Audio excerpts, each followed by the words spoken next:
Sa wakas, tapos na ang kalbaryo sa college. Cheers! Malakas na sigaw ng kaibigan ni Ayla. Nilagok ni Ayla ang alak sa kanyang baso at sumipsip ng lemon. Ang pakla, humahagod talaga sa lalamunan. Kumikislap ang mga ilaw sa loob ng bar na tila tibok ng pusong hindi mapakali. Napangluwi siya ng may isa pang baso na inilapag sa harap niya. Isa pa! Para sa mga fresh grad! Sigaw ng kanyang matalik na kaibigan na si Joy habang sumasayaw sa ibabaw ng mesa sa saliw ng tugtog. Umiling si Ayla at bahagyang natatawa. Okay na ako, nakailan na. Napairap si Joy. Hoy! Ayla, ikaw na yan. Nakagraduate ka na. Pwede ka nang makarami. Magpakasaya ka naman minsan. Wala ka nang pasok bukas. Saka, uuwi ka muna sa isla nyo, diba? Nagpalakpakan at nagsigawan ang mga tao sa kanilang mesa. May nagtulak ng shot glass sa kamay niya. Nag-alinlangan si Ayla. Mabilis na ang tibok ng puso niya dahil sa naunang 2 inumin.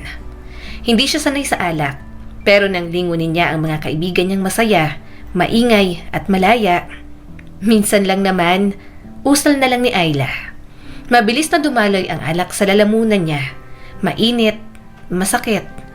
Umubo siya habang napapaluha, habang nagkakagulo ang lahat sa paligid. Natawa si Ayla kahit bahagya ng may init na sumiglab sa kanyang pisngi. Masarap sa pakiramdam, magaan na ulit, para bang unti-unting natutunaw ang bigat ng mga taon ng pag-aaral, pagtitipid at pagsunod sa utos ng mga magulang niya na nasa probinsya. Mabuti na lang, may mga naging sandalan siya habang nag-aaral sa Maynila. Lumipas ang mga oras, lalong dumami ang mga tao sa bar. Sumayaw siya saglit, umupo at sumayaw ulit. Nagiging malabo ang paningin niya, parang umuugoy ang paligid. Hanggang sa isang punto, nawala ang mga kaibigan niya. Pumasok ulit o lumabas para manigarilyo. Lumabas si Ayla para makahinga at hindi niya nakinaya ang init at sikip sa loob. Tumama ang malamig na hangin sa mukha niya. Sumandal siya sa poste ng ilaw at parang umiikot ang mundo. Takte, lasing na ba ako? Miss, ayos ka lang ba? Tanong ng isang baritonong boses. Napadilat si Ayla. Isang matangkad na lalaki ang lumapit sa tabi niya. Ikaw pala yan, Jonas de Alarcon. Natatawa niyang sabi rito. Akala ko ayaw mo na sa mga party. Bahagyang kilala niya si Jonas pero hindi sobrang kilala. Bilang lang din sa daliri ang interaksyon nilang dalawa. Nakilala niya ito mula sa isa sa mga party ni Joy. May aura itong seryoso pero mapagbiro. Malaki ang tiwala sa sarili at masyadong magaling magsalita. Yung tipo ng lalaking kakabahan na hindi pwedeng hindi ka mahulog dahil sa sobrang bait at tamis ng ngiti. Ayos lang ako, mahina niyang sagot habang inaayos ang buhok sa mukha. Hinawakan nito ang braso niya nang muntik na siyang matapilok. Hindi ka mukhang ayos. Para kang matutumba na. Tinangkang tumayo ni Ayla pero nanghina ang tuhod niya. Hoy, huwag mo akong hawakan. Sabi ni Joy, may girlfriend ka. Yung gymnast, diba? Umiwas naman si Jonas ng tingin at mapaklang tumawa. Hindi ko nga alam kung boyfriend niya pa ako. Palagi kaming on and off. Makikipaghiwalay siya kapag hindi ko maintindihan. Babalik kapag namimiss ako. Nakakapagod lang. Ngayon, hiwalay na naman kami dahil sa pagpunta niya sa ibang bansa. Pero alam ko, magkakabalikan din kami. Pagbalik niya galing sa training. Bahagya siyang natawa at halatang lasing na. Ay, martyr ka pala sa love. Hindi halata sa'yo. Yak, bumabalik sa ex. Natawa na rin si Jonas. Wala mahal ko. Napanguso si Ayla. Wala pa akong nagiging boyfriend. Masyado na kasi akong pinagod ng college life. Ayokong magdagdag ng stress. Baka kapag naging working adult, pwede na. Napangiti naman si Jonas. Oo, pwede na. Hanap ka ng matino. Bigla ulit siyang nahilo. Mabuti na lang, nasalo siya ni Jonas sa siko. Oy, teka lang. Umupo ka muna. Dito. Inalalayan siya nito sa sementong upuan. Hindi na siya tumutol. Hindi na rin niya kayang tumayo ng maayos. Tubig? Tanong ni Jonas. Tumango siya, saglit itong nawala at bumalik na may dalang malamig na bote. Tinanggap niya yun at uminom. Tiningnan pa siya ni Jonas, kaya nakakahiya na talaga. Hindi ka dapat mag-isa dito, ani Jonas. Nasaan ang mga kasama mo? Napakunot noo si Ayla. Ewan, nasa loob pa? O baka kung saan. Umupo si Jonas sa tabi niya, hindi masyadong malapit, pero sapat para maramdaman ang presensya nito. Gusto mong tawagan ko sila o mag-book ng sasakyan para sa'yo? Tulog na tong phone ko. Bulong niya at iniangat ang cellphone. Hello, Bat? Saan ka ba nakatira? Ihahatid na kita. Nag-alinlangan si Ayla. Napatingin siya sa paanan niya. May maruming pusang nakatitig sa kanya. Natawa siya. Fine, ihatid mo ako. Ayoko mag-taxi. Baka kung saan pa ako dalhin. Sinubukan niyang tumayo, pero halos tumilapon siya. Nasalo siya ni Jonas, yakap ang buong bigat niya. Matatag ang bisig nito at mainit sa pakiramdam. Kinakausap siya nito, pero hindi na siya makasagot sa sobrang kalasingan. Okay, bulong ni Jonas. Sa kondo ko na lang. Hindi ko alam kung saan kita ihahatid. Doon ka muna magpahinga, matulog ka. Ayos lang. Dapat tumanggi siya. Dapat pinilit niyang tawagan na lang si Joy. Pero ang bigat ng katawan niya, ang hilo sa ulo at ang ideya ng makahiga kahit saan ang nagpatukso para kay Ayla. Sunod-sunod na pira-pirasong alaalang sumunod. Halos hindi na kasi siya makatayo. Panay din ang suka niya at inalalayan siya ni Jonas buong gabi. Don't worry, bulong ni Jonas habang dahan-dahang inihihiga siya sa kama. Matulog ka lang, mas maayos ang pakiramdam mo bukas. Pagkatapos, kadiliman na ang sumunod. Nagising si Ayla sa katahimikan at sa hindi pamilyar na lugar. Aray, mahina niyang sambit. Maliwanag ang silid, malinis at mamahalin. Masakit ang ulo niya, tuyong-tuyo ang bibig. Dahan-dahan siyang lumingon. Naroon ang cellphone niya sa tabi ng kama. Paglingon niya sa kabila, nagulat siya nang makita si Jonas sa kanyang tabi. Sa kanya lang napagtanto, pareho silang hubad. Nakakalat ang mga damit nila sa sahig. Parang alon ang biglang pagragasa ng hiya. Hindi, bulong niya habang hinigpitan ang yakap sa kumot. Anong ginawa mo, Ayla? Anong nangyari kagabi? Pilit niyang binubuo ang mga alaala. Kaunting tawanan, boses niya, at mas lalo siyang lumubog sa kahihiyan nang siya ang unang humila kay Jonas. Siya ang agresibo sa nagdaang gabi, at ang binata bumigay na lang sa kanya. Sinapo ni Ayla ang kanyang ulo at tiningnan ang natutulog na si Jonas. Alam kong mag-ex na kayo ng jowa mo, pero bakit mo hinayaang may mangyari sa atin na may mahal ka pang iba? Babalik ka rin naman doon. Muli siyang napapikit, kinagat niya ang kanyang labi. Hindi siya makapaniwalang may nangyari sa kanilang dalawa ni Jonas. Naibigay niya ang sarili sa lalaki pa talaga na hindi niya gusto at hindi niya naman boyfriend. Umupo siya sa gilid ng kama at pinipigilan ang mga luha. Masakit ang katawan niya, hindi dahil sa pananakit, hindi dahil sa puwersa, pero sa isang bagay na hindi niya inaasahan. Isang bagay na hindi niya malinaw na pinayagan. Ayla, mahinang usal ni Jonas na natulala na rin pagkagising. I'm sorry. Napakagatlabi siya. Okay lang. Ako naman ang may kasalanan. Ako ang naging agresibo kagabi. Pasensya na. Alam kong mahal mo pang ex-girlfriend mo. Pasensya na. Makakaasa ka, hindi na makakalabas to. Kumunot ang noo ni Jonas. Agresibo ka pero lalaki ako at walang tama. Dapat nagpigil din ako. I'm sorry, naging mahina ako. Huwag ka rin mag-guilty dahil hiwalay na kami ngayon ni Sheila. Mahal ko siya pero siguro frustrated lang dahil walang ibang puntahan ng relasyon namin kundi maghiwalay at magkabalikan pagkatapos ng ilang buwan. Doon lang umikot ang relasyon namin sa loob ng 5 years. Sa halos hindi ko na rin matawag na relasyon. Mas marami pa yata ang panahon na hiwalay kami. Hindi ko lang matiis at hindi bigyan ng chance kapag bumabalik. Kasi mahal ko nga. I'm sorry na sa'yo ko nabuhos ang frustrations na yon. Marahang tumango si Ayla. Okay, naiintindihan ko. Pero sana, hindi mo naman iniisip si Sheila sa akin, no? Kagabi, Hindi mo... Siyempre hindi. Huminga si Jonas ng malalim. Alam kong ikaw ang kasama ko. Ang nasa ilalim ko, Ayla. Malinaw na ako ang nakauna sa'yo. Sure akong big deal sa'yo yon. Kung... Umiling agad si Ayla. Hindi. Okay lang naman. Hindi naman big deal. Huwag mo nang masyadong isipin yon. Sige, alis na ako. Salamat sa pagpapatuloy sa akin dito. At sorry din sa kagabi. Itanggi man ni Ayla, pero ang totoo, big deal sa kanya kung sino ang makauna. Pero ano pa bang magagawa niya kung gumawa siya ng gumawa? Nawala na niya at kasalanan niya rin naman dahil masyado siyang nagpakalasing. Pampalubag loob niya na lang na hindi iniisip ni Jonas na siya si Sheila habang ginagawa nila yon.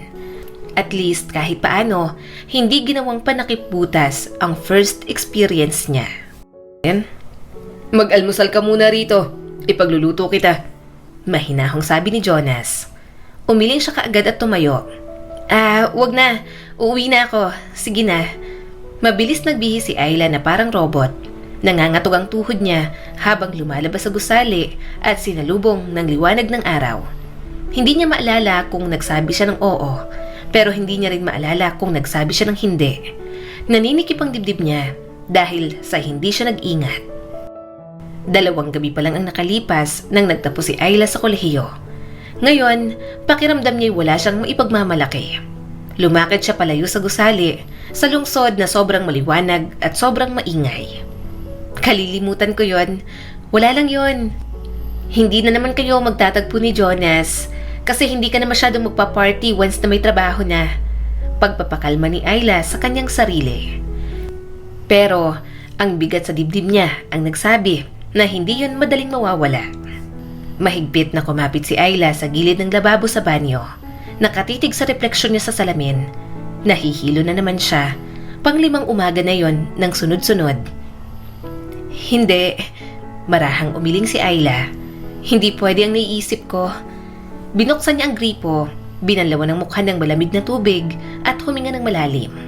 Bigla siyang napayoko sa lababo, parang nasusuka pero wala namang lumabas. Okay ka lang dyan? Sigaw ni Joy mula sa labas ng pinto. Mabilis na nag-ayos si Ayla. Oo, siguro panis na lang yung adobo kahapon na nabili ko sa labas. Saglit na natahimik si Joy bago sumagot ng may halakhak. Girl, sabi ko naman sa'yo, magluto na lang tayo kahapon. Pinilit ni Ayla ang isang mahina at pilit na tawa habang binuksan ang pinto. Bumalik siya sa maliit nilang sala. Doon nakaupo si Joy na nakasayad ang mga paa sa sahig, hawak ang cellphone habang umiinom ng coffee. Tiningnan siya ni Joy at bahagyang nakakunot ang noo. Ganyan ka na ilang araw, Ayla. Maputla, pawisin at laging nahihilo tuwing umaga. May sakit ka ba? Stress lang siguro. Bulong ni Ayla, sabay upo sa tabi niya. Sa nakaraang graduation, paghahanap ng trabaho, mga magulang kong halos araw-araw akong sinisermonan tungkol sa kinabukasan ko. Siguro, acid reflux din. Tumaas ang isang kilay ni Joy. Sigurado ka bang acid reflux lang yan? Natigilan si Ayla. Kumabog ang dibdib niya. Anong ibig mong sabihin? Ikiniling ni Joy ang ulo. Ikaw ang dapat sumagot. Kailan ka huling dinatnan? Parang tinamaan ng batong malaki si Ayla. Naniga siya sa kinauupuan. Lumalim ang tingin ni Joy. Ayla, magkasama tayo rito sa bahay. At alam ko kung kailan ka nagkakaroon at kailan ang hindi. Alam ko naman na regular ang menstruation mo. Ewan ko, garalgal ang tinig ni Ayla. Hindi ko na natatandaan. Dahan-dahang ibinaba ni Joy ang tasa ng kape at ang mga matay nakatitig sa kanya. Umamin ka nga sa akin. Alam ko na virgin ka pa. Pero nang mawala ka at umaga nang nakauwi, may nakakuha na ba? Napalunok siya at walang choice kundi ang umamin. Oo, meron. Pero wala lang yon. Pareho kaming may tama sa kasalanan ko. Naging agresibo ako. Nanlaki ang mga mata ni Joy. Wait! Ano? At ngayon mo lang kinuwento sa akin? Sino bang lalaking pinagbigyan mo? Grabe ka! Hindi ko nakakalimutan ang period mo. Lalo na, ikaw. Ikaw pa na gustong nasusunod ang schedule mo. Anong nangyari, Ayla? Hindi kaya buntis ka? Lumayo ang tingin ni Ayla. Kinakabahan siya sa mga sinasabi ng kanyang kaibigan. Para na siyang lalagnatin, hindi siya pwedeng mabuntis. Kakagraduate niya pa lang, wala pa siyang nararating. Hindi niya rin naman boyfriend si Jonas. Dapat ka nang mag-test, mahinang sabi ni Joy. Natatakot ako, bulong ni Ayla. Hinawakan nito ang kamay niya ng mahigpit. Malalaman natin, ano man ang resulta, nandito lang ako. Kinagabihan, sumubok na nga si Ayla ng pregnancy test. Naglalakad-lakad si Ayla sa maliit niyang apartment habang si Joy nakaupo malapit sa banyo at kunwaring abala sa cellphone. 5 minuto na ang nakalipas mula nang gawin ni Ayla ang test, pero hindi niya kayang tumingin. Gusto mo, ako na lang ang titingin? Alok ni Joy. Sige, ikaw na. Mahinang sagot ni Ayla. Nanginginig ang mga kamay niya habang inaabot ang test. Dahan-dahan itong inikot yon. 2 kulay pulang guhit. Ayla, positive. Buntis ka nga. Parang umikot ang buong mundo. Hindi siya agad umiyak. Tinitigan lang niya ang test. Walang laman ng isip, pero parang may sumisigaw sa loob. Hindi. Mahinang bigkas ni Ayla. Bumagsak siya sa sahig. Hawak pa rin ang test. Parang lumulubog ang dibdib niya. Hindi. Hindi to totoo. Agad lumapit si Joy. Ayla, buntis ako. Halos hindi makapaniwalang bulalas niya. Hindi pwede. Magagalit ang mga magulang ko. Lumuhod si Joy sa tabi niya at niyakap siya ng mahigpit. Huminga ka ng malalim. Malalampasan mo rin yan. Doon na bumagsak ang mga luha niya. Mainit, mabigat, at ang mga hikbing tila binibiyak ang kanyang dibdib mula sa loob. Ako ang may kasalanan, iyak ni Ayla. Pabaya ako. Dapat alam ko ng limitasyon ko. Hindi ako dapat uminom ng ganon. Hindi ako dapat... Hoy! Putol ni Joy. Hinawakan siya sa balikat. Tama na yan. Hindi lang ikaw ang dahilan nito. Hindi ka nag-iisa. Nanginginig ang labi ni Ayla. Si Jonas? Nanlaki ang mata ni Joy. Si Jonas de Alarcon ang tatay ng dinadala mo? Gulat na tanong nito. Dahan-dahang tumango si Ayla at muling bumalot ang hiya sa dibdib niya. Hindi ko planado yon. Yung gabi pagkatapos ng graduation, naalala mo? Nasa bar tayo, nahilo ako, lumabas ako, tapos nakita niya ako. Hinatid niya ako sa kondo niya kasi hindi niya na ako matanong sa sobrang kalasingan. Tapos nawala kayo. Lumipat pala kayo sa ibang bar. Hindi na ako makapag-isip ng maayos nun. Tapos ako ang naging mas agresibo sa kanya nun. Halos wala akong maalala. Basta pagising ko, nasa kama na kaming dalawa. Pareho kaming hubad. Kaya ako may dapat sisihin. Ako yon kasi pabaya ako. Natahimik silang dalawa. Pareho silang hindi makapaniwala sa mga nangyari. Hindi ko kayang sabihin sa kanya, bulong ni Ayla. Napailing si Joy. Bakit naman? Siya ang tatay ng baby mo. Dapat alam niya para mapanagutan niya kayo. Dahil hindi niya naman ako mahal, sabi ni Ayla. Halos walang emosyon ang tinig. May girlfriend siya. Baka sila pa rin. Ewan ko, hiwalay sila ng araw na yon kaya pangpalubag loob ko na lang yon na hindi ako nanloko. Pero kahit na, on and off lang naman ang relationship ni na Sheila at Jonas. At nagkakabalikan pa rin naman at mahal pa ni Jonas. Kaya ayoko makagulo. Pagkakamali yon at hindi ko rin naman mahal si Jonas. Ayokong pilitin siyang panagutan yung buhay na hindi naman niya ginusto. Napakunot noo si Joy. Pero anak niya rin to. Ayla, galing siya sa mayamang pamilya. Mayaman din siya mismo. 5 years ang tanda niya sa'yo. At sa 5 years na yon, ang dami niya nang nagawa. Kaya niyang buhayin kayong mag-ina. Hindi ko kailangan ng kahit na ano sa kanya. Patuloy pa ni Ayla. Hindi pera niya, hindi awa niya, lalo na hindi ang mga pangakong hindi totoo. Ayoko mabuhay sa anino ng babaeng mahal niya, habang ako Ako ang mabibilanggo sa kanya. Hindi ko naman siya mahal. Tahimik na ipinatong ni Joy ang kamay sa kamay ni Ayla. Naiintindihan ko, pero hindi lang ito tungkol sa'yo o sa kanya. May bibi na ngayon.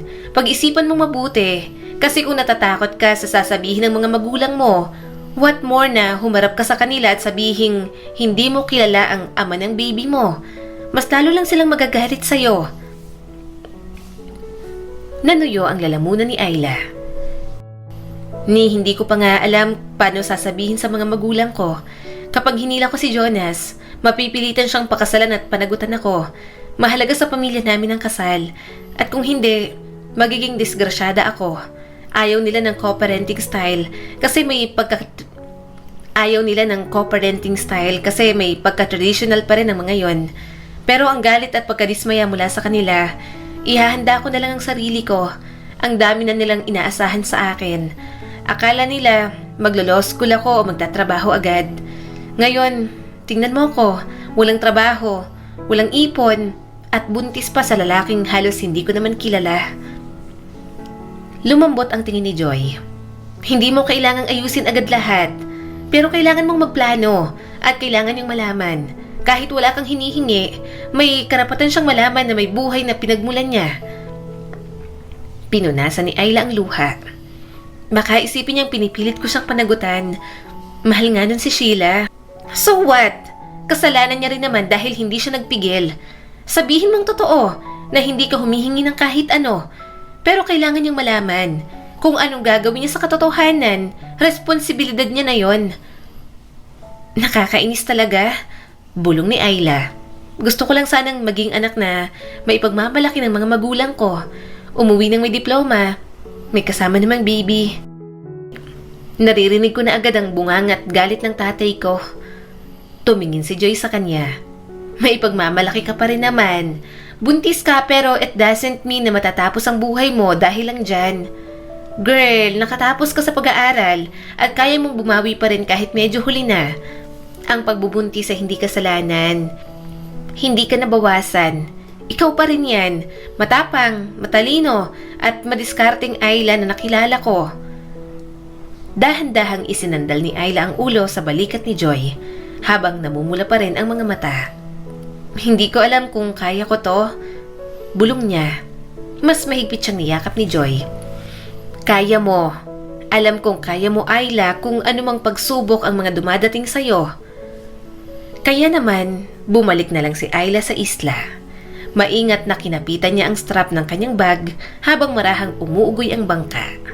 Ang maalat na hangin ay humahaplos sa pisngi niya.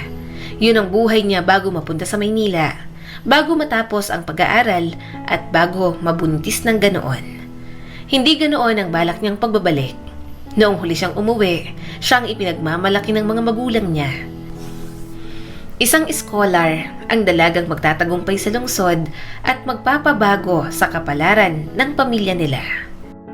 Ngayon, pauwi siyang may dalang lihim sa sinapupunan at bigat sa dibdib. Pagkababa ng bangka at pagtungtong sa mainit na buhangin, agad niyang narinig ang mga pamilyar na tinig. Ayla!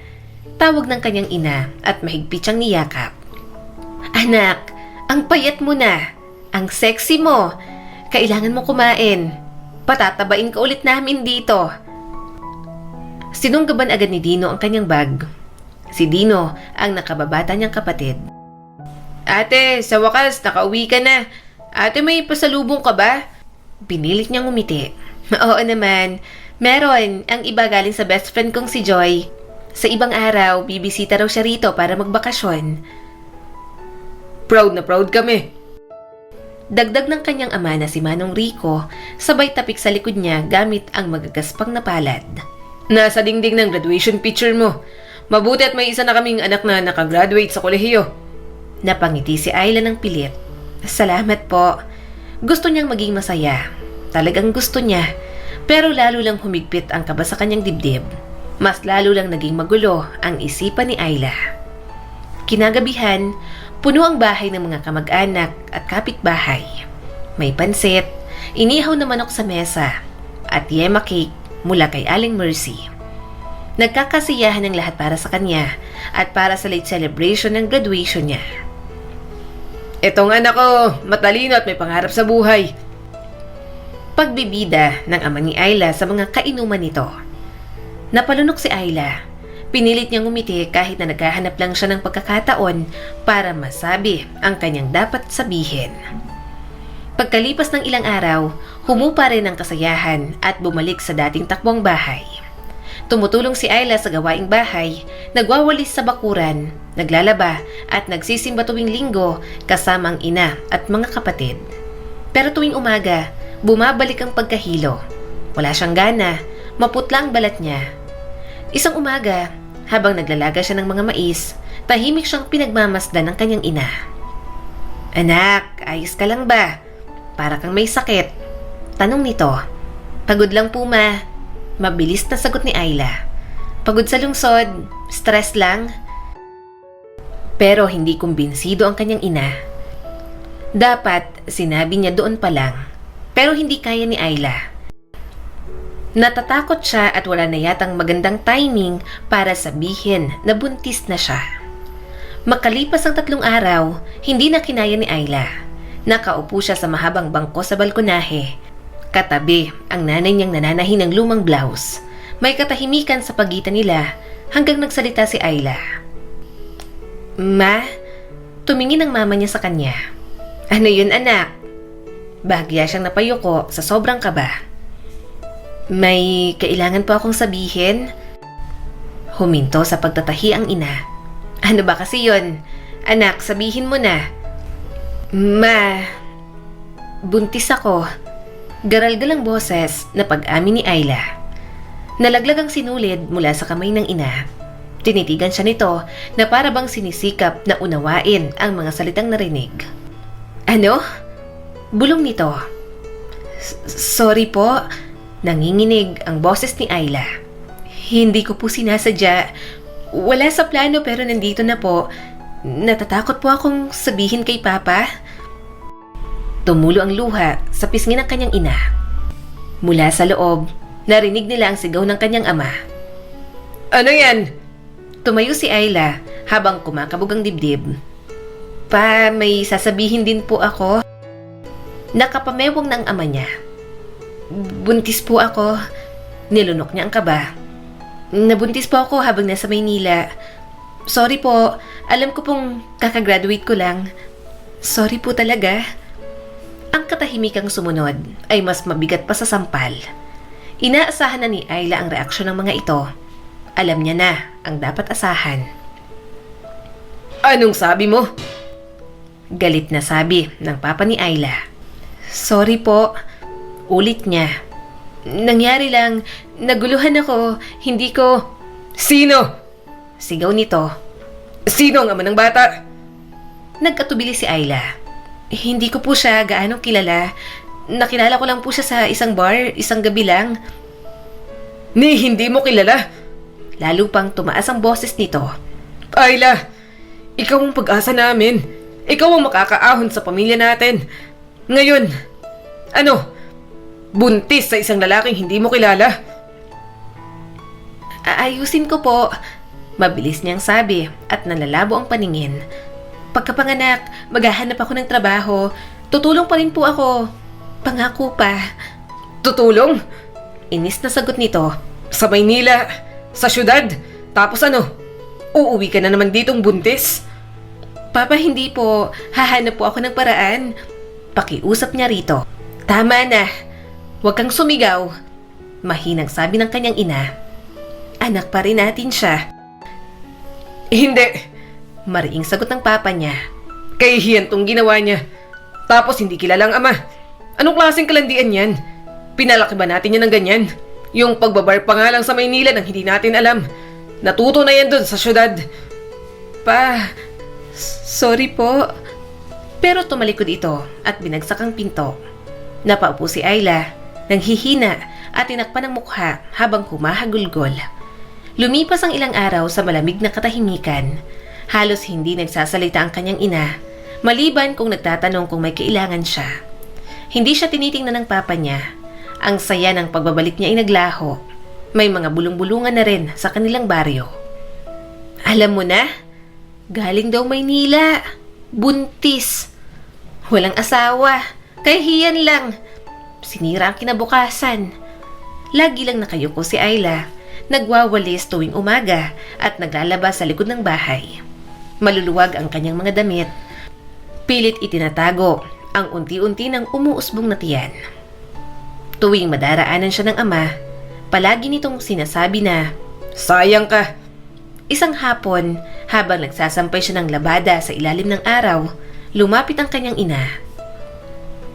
"Nagtatanong ang tatay mo," sabi nito at hindi tumitingin sa kanya. "Sino ba talaga ang ama?" "Nasabi ko na po," bulong ni Ayla. "Nakilala ko lang po siya minsan. Hindi po naging kami. Hindi ko nga po alam kung nasaan siya ngayon." Napabuntong hininga ang kanyang ina. "Kailangan naming malaman. Nagtatanong ang mga tao. Ang tatay mo, kailangan niya ng may masisisi.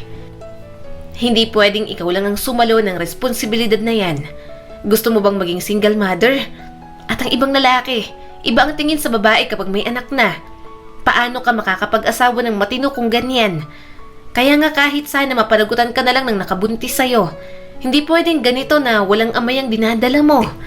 Napakapit si Ayla sa gilid ng batya. "Kasalanan ko po to. Ako na lang po ang papasa ng responsibilidad na to, Mama. Hindi na po kailangan sa nakabuntis sa akin." Nang gabing yon, tumatak sa utak niya ang mga sinabi ng kanyang ina. Mag-isa si Ayla sa maliit niyang silid, nakayakap sa unan, pinakikinggan ang hampas ng alon sa malayo. Medyo malaki ng kanyang tiyan at dama niya na ang bigat ng hinaharap. 21 lang siya, walang trabaho, buntis at nagdala ng kahiyan sa pamilya. At wala siyang ideya kung ano ang susunod na mangyayari hanggat naninindigan siya na hindi kilala kung sino ang ama ng bata. "Tita, ito na po ang mga ginawa naming bracelet kagabi." Nakangiting sabi ni Ayla nang dumaan sa souvenir store ng kanyang tita. "Mabuti naman at nadala mo na. Kahapon pang walang stock nito. Mabilis sa mga turista itong shell bracelet." Kinuha ni Ayla ang gamit habang sapo ang kanyang medyo malaki ng tiyan. "Sige po tita, alis na po ako. Saka birthday po pala ni tatay sa Biyernes. Punta raw po kayo ni Tito. Maghahanda po siya at tumama po sa wedding." Napailing naman ito at natawa. "Sige, ito talagang si kuya. Hilig pa rin tumaya sa wedding." Lumabas siya sa tindahan at sumasalubong sa kanya ang mga turista roon. Terik ang araw habang naglalakad siya sa puting buhangin. Malakas din ang alon kaya maraming nagsasurfing. Bahagyang lumulubog ang mga tsinelas ni Ayla sa buhangin habang naglalakad siya sa tabing dagat. May bitbit na maliit na bayong na puno ng mga pinamili niyang gulay kanina sa palengke. Hanggang sa nakita niya ang taong hindi niya inaasahan. "Jonas?" Napatigil siya sa kalagitnaan ng hakbang. Naroon ito, nakapaa, walang suot na pang-itaas. Naka-board shorts, may dalang surfboard at naglalakad papunta sa dagat kasama ang ilang turista. Kumikinang ang kayumanggi nitong balat sa pawis at tubig alat. Mas mahaba na ang buhok ngayon. Nabitin ang tawa ng binata nang makita si Ayla. Nagkatinginan silang dalawa. Bumagal ang hakbang ni Jonas at nawala ang ngiti. Hindi. Usal niya at napaatras. Hindi niya ako pwedeng makita." Mabilis ang tibok ng puso ni Ayla. Agad siyang tumalikod, yakap ang bayong sa dibdib. At nagsimulang maglakad ng mabilis. Halos tumakbo na siya para lang hindi maabutan. "Ayla!" sigaw ni Jonas. Hindi siya lumingon. "Ayla, sandali lang!" Narinig niya ang tunog ng mga yabag sa buhangin. Lalo siyang kinabahan at talagang tumatakbo na habang sapo ang kanyang tiyan. Bakit? Bakit siya nandito? Bakit sa lahat ng lugar dito pa siya nag-beach? "Tigilan mo ng pagtakbo, please!" sigaw pa ni Jonas. "Akin ba yan?" Natigilan si Ayla. Dahan-dahan siyang lumingon. Ilang hakbang na lang ang layo ni Jonas. Hingal at nanlalaki ang mga mata. Bumaba ang tingin nito sa umbok niya ng tiyan. Itinaas ni Ayla ang ulo. Hindi. Hindi to sa'yo. Huwag kang mag-alala. Napakurap si Jonas. Nagsisinungaling ka. Wala kang boyfriend. Ako ang nakauna sa'yo. Bigla ka rin nawala sa Maynila. Magsabi ka ng totoo. Akin bang batang yan? Hindi ako nagsisinungaling. Sagot niya habang mahigpit na hawak ang bayong. Bakit mo naman iisipin na sa'yo? Dahil bigla kang nawala. Sabi ni Jonas at mas lumapit sa kanya. Sanay si Ayla sa mga nakahubad na mga lalaki, pero hindi niya batid kung bakit nag-init ang kanyang pisngi kay Jonas. Siguro dahil talagang maganda ang katawan ng binata. Halatang batak din sa gym. Mataman siyang tiningnan ni Jonas. Pagkatapos ng gabing yon, hindi na kita nakita. Hindi ka na nag-reply kahit nakuha ko ang number mo kay Joy. Hindi ka sumasagot. Tapos ngayon, buntis ka. Ilang buwan nang lumipas. Hindi ibig sabihin na sa'yo to. Sagot ni Ayla. Wala kang karapatang magtanong. Wala akong utang na paliwanag sa'yo. Ako ang buntis. Kaya alam ko kung sino ang ama ng anak ko. Hindi nga sa'yo to. Huminga ng malalim si Jonas. Ayla, kung ano ko yan, may karapatan akong... Hindi nga sa'yo. Sigaw niya at labis ang pagkataranta. Tigilan mo na. Bumalik ka na sa bakasyon mo. Huwag mo kong guluhin. Saka may girlfriend ka, di ba? Balita ako, nagkabalikan ulit kayo ni Sheila. Kaya bakit mo iginigiit na tatay ka ng anak ko? Oo, may nangyari sa atin isang beses. Pero sisiguraduhin ko sa'yo, hindi ikaw ang ama ng anak ko. Wala kang dapat ipag-alala. Bago pa makasagot si Jonas, tumalikod na si Ayla at naglakad palayo. Pinipigilan niya ang sariling maiyak. Ayaw niyang makagulo sa relasyon ng iba. Ayaw niya ring malaman ng mga magulang niya na si Jonas ang ama dahil mapipikot na agad ito. Hindi niya gustong magpakasal sa taong hindi niya mahal. Ayaw niyang magpakasal dahil lang buntis siya. Hindi ganoon ang pag-aasawang pinangarap niya. Ilang araw ang lumipas na puno ng tensyon. Hindi na muling nagpakita si Jonas. Ayaw niya ring pumunta sa beach at baka makasalubong niya pa. Pero ramdam ni Ayla ang mga matang nakatitig sa kanya tuwing dumadaan siya sa palengke o sa simbahan. Mas malakas na ang mga bulong-bulungan kaysa dati. Hindi niya sinabi sa kanyang mga magulang na nakita niya si Jonas. Ni sa sarili, hindi niya kayang amining nagulantang siya sa pagkikita nila. Dumating ang kaarawan ng ama niya. May handaan at inuman sa kanila. Tumutulong si Ayla sa paghahanda, nagsandok ng pansit, nagbalot ng mga lumpia. Pero kapag tinatanong siya, iniiwasan niya na lang. Marami pa namang nakikiosyoso sa mga buhay nila. Sa simula, masaya ang gabi. Ang ama niya, nakalumang polo at amoy MP. Nakayakap sa pinsan habang humahalakhak. Hanggang sa may nagbanggit ng pagbubuntis niya. Maswerte ka pa rin, Rico. Biro ng isang matanda. At least bumalik ang anak mo. Yung iba, hindi na lumilingon. Napangisi ang ama niya, pero may bahid naman ang pait. Bumalik pero sira na. Ang daming kalandi ang natutunan sa Maynila. Naging pariwara at kalad ka rin. Nakakadismaya. Tingnan mo at umuwing buntis. Natahimik ang mga tao sa mesa. Natigilan din si Ayla habang naglalagay ng plastic labo sa plato. Lumapit ang mama niya sa kanyang ama. Rico, tama na. Pero tumayo na ito. Pula ang mukha at dinuro si Ayla. Tumahimik din ang kumakanta sa video ke. Ano bang akala nyo? Proud ako? Pasigaw nitong wika, sabay turo sa kanya. Tingnan nyo! Nakagraduate nga, wala namang trabaho. Nabuntis pero hindi kilalang ama. Napaatras si Ayla at nanlaki ang mga mata. Pinagtitinginan na siya ng mga tao roon.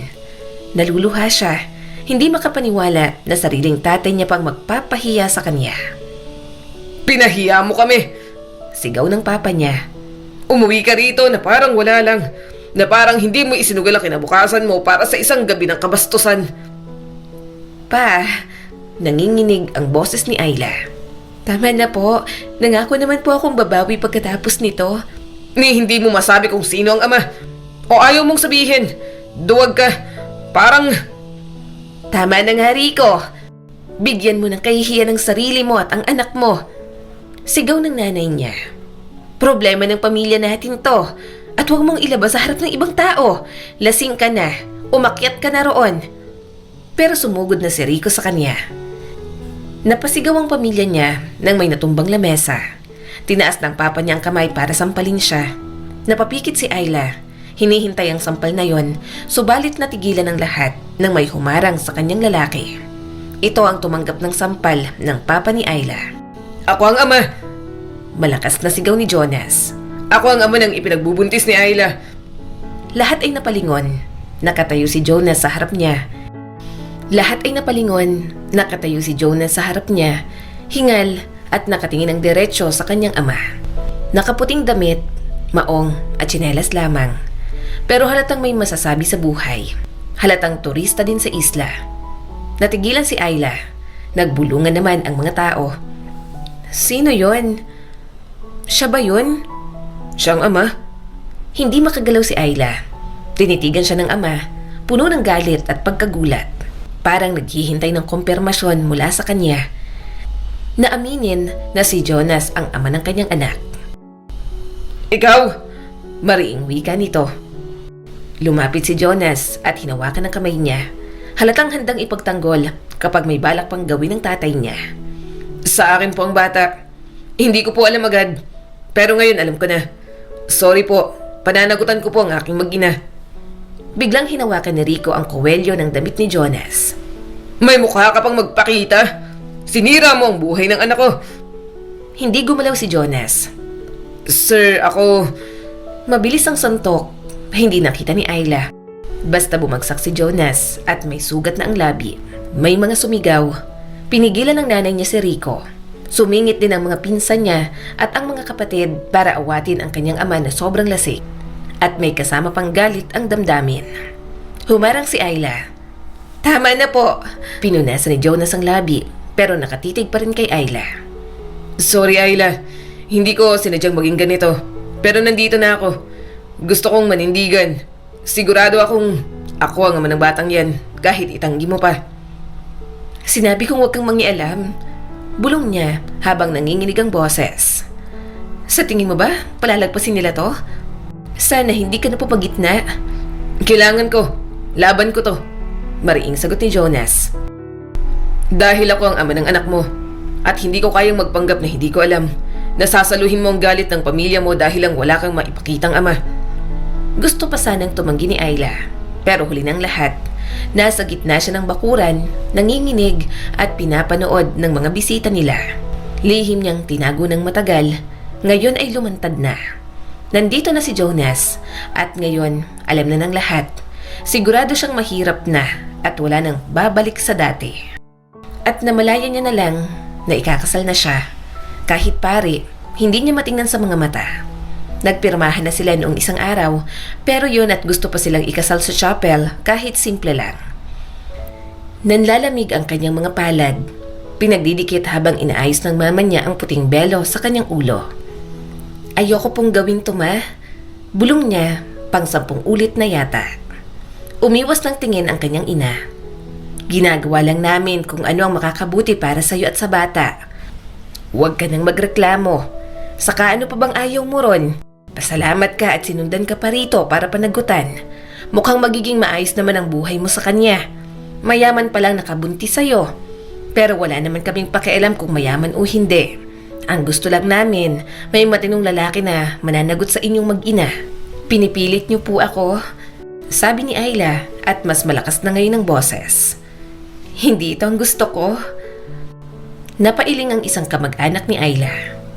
Mas mabuti na ang kasal sa biglaan kaysa sa batang walang ama. Lumingon si Ayla. Sa labas ng kapilya, nakita niyang nakikipag-usap si Jonas sa kanyang ama at sa 2 opisyal ng barangay. Maayos ang postura nito, kalmado at tila magalang. Nakaputing polo at planchadong slacks. Parang isa lang itong formal na okasyon para sa binata. Pagkakita pa lang ni Jonas sa kanya, bahagya itong umiti. Umiwas na lang siya ng tingin. Hindi niya na talaga alam kung saan patungo ang mga nangyayari. Ngayon, nasa harap na sila ng altar. Bahagyang nakapatong ang kamay ni Jonas sa kanyang likod. Gusto na ni Aylang tumakbo. Tumingala siya kay Jonas at malakas ang kabog ng dibdib. "Hindi mo kailangan gawin to." Bahagyang yumuko si Jonas. Saktog siya lang ang makakarinig. Tapos na. Magtiwala ka muna sa akin. Ako ang bahala. Alam mong hindi tayo makakawala rito pareho kapag hindi natin sinunod ang gusto ng mga magulang mo. Hindi niya na talaga alam. Ayaw niyang magpakasal. Ayaw niya ring masaktan ang girlfriend nito. Yun pa nga lang, pagbubuntis niya, isang sakit na pwede niyang maidulot kay Sheila. Paano pa kaya kapag nalaman nitong nagpakasal silang dalawa ni Jonas? Nang matapos ang seremonya, pumalakpak ang mga tao sa loob ng chapel. May ilang pinsan niyang napaiyak pa. Nakatanaw ang kanyang ama, nakahalukip-kip ang mga braso, hindi masaya pero tila kontento. Sa ganoon lang, tapos na ang pagiging dalaga niya. Isa ng babae si Ayla na may asawa na. Tahimik ang biyahe pa uwi. Nasa likod sila ng tricycle papalayo sa chapel.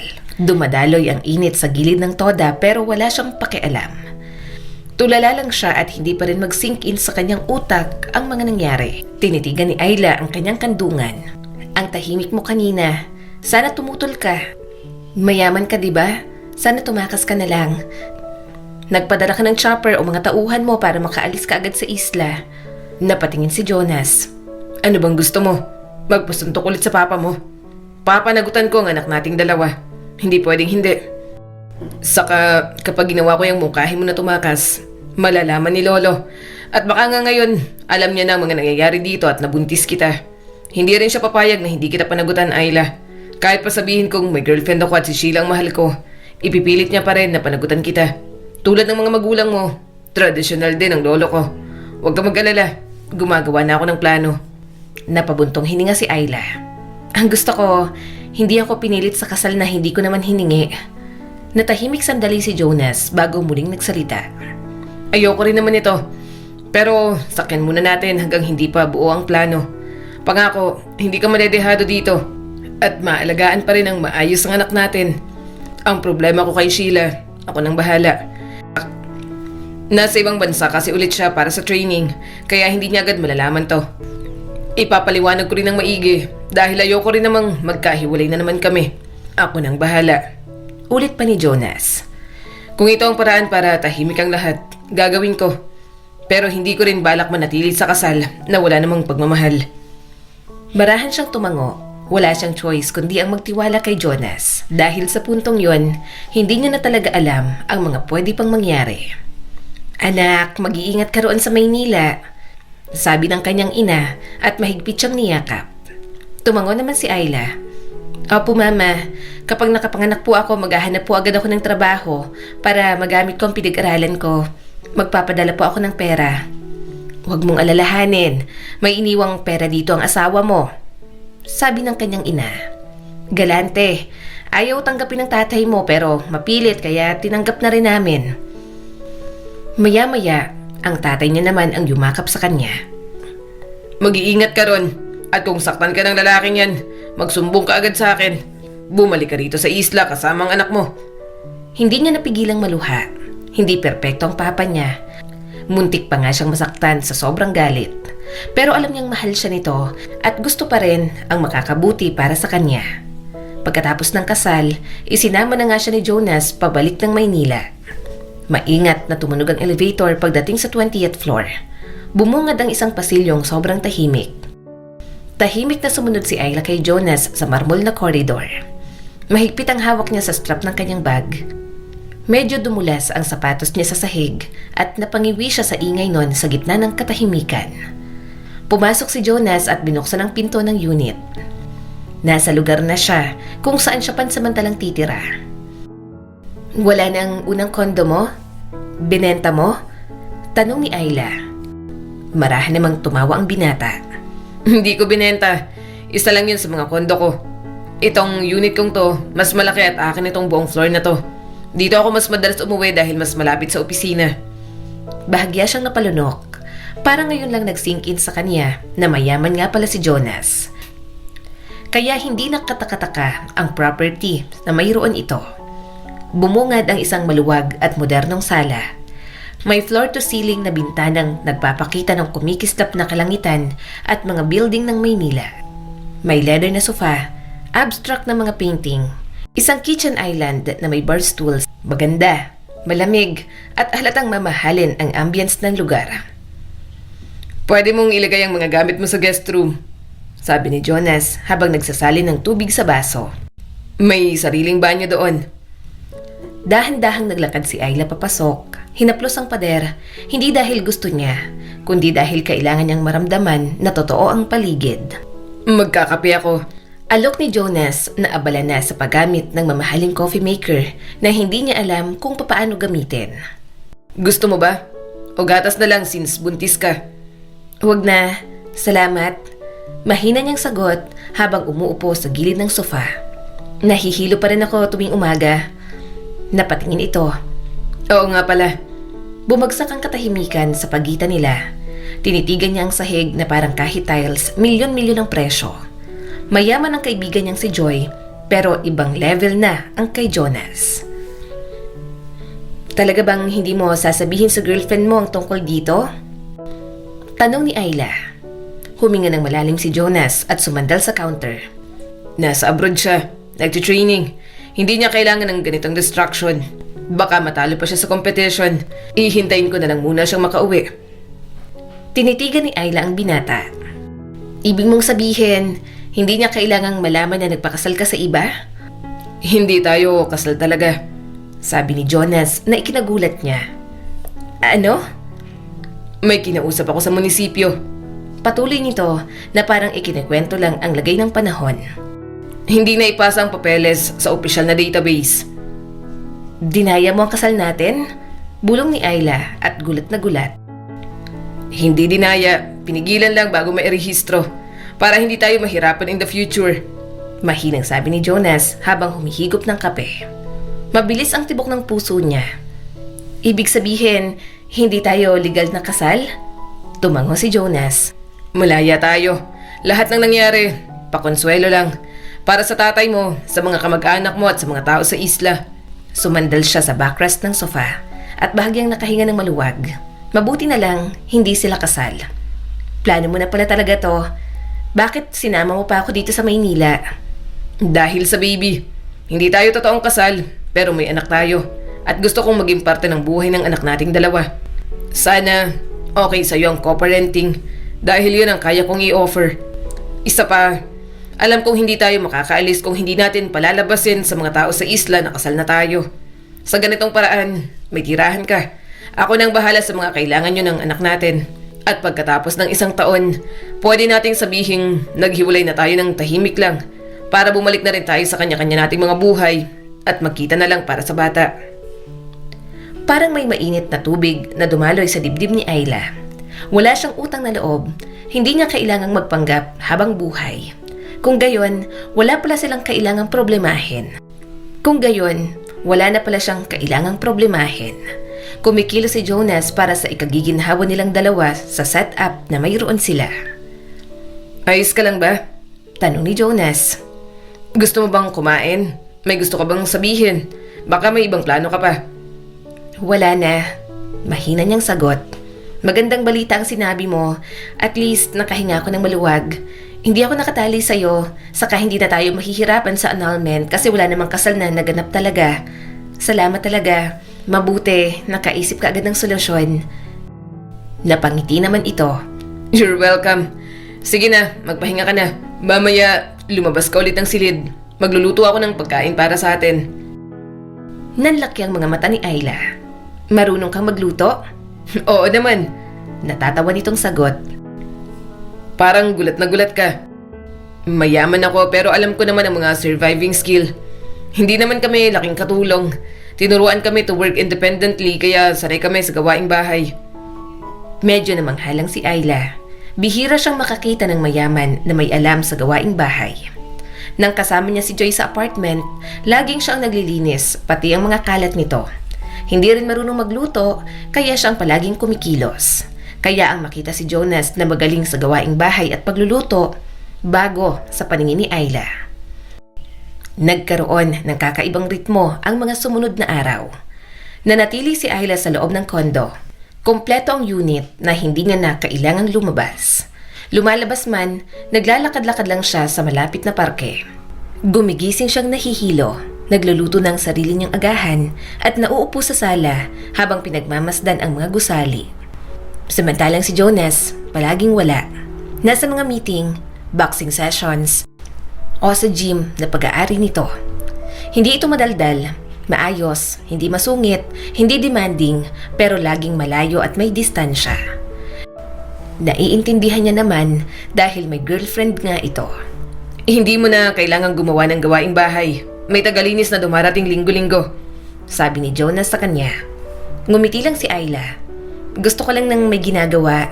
Para naman may magawa ako. Nagluto ako ng sinigang na hipon. Halika, kain tayo. Sumunod naman si Jonas sa kanya. Napansin niyang magana itong kumain. Bahagya siyang napangiti. Masaya siyang mukhang nasarapan ito sa kanyang luto. Ang sarap mo palang magluto. Sabi ni Jonas sa kanya. Mahina siyang tumawa. Oo, yun na nga lang ang ginagawa ko. Ako lang din ako makain. Saka nasanay na magluto since 4 na taon ako dito sa Maynila at ako palagi ang nagluluto sa apartment namin ni Joy. Kung ganon, dito na ako kakain kapag hapunan. May tipid ng ngiti na sabi ni Jonas sa kanya.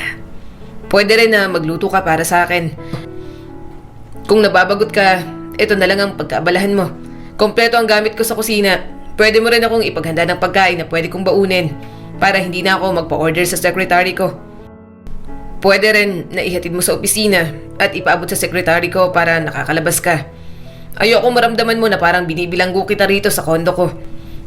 Mataas ang emotions mo ngayong buntis ka. Sorry, nawala sa isip ko. Hindi naman, nakangiting sabi ni Ayla.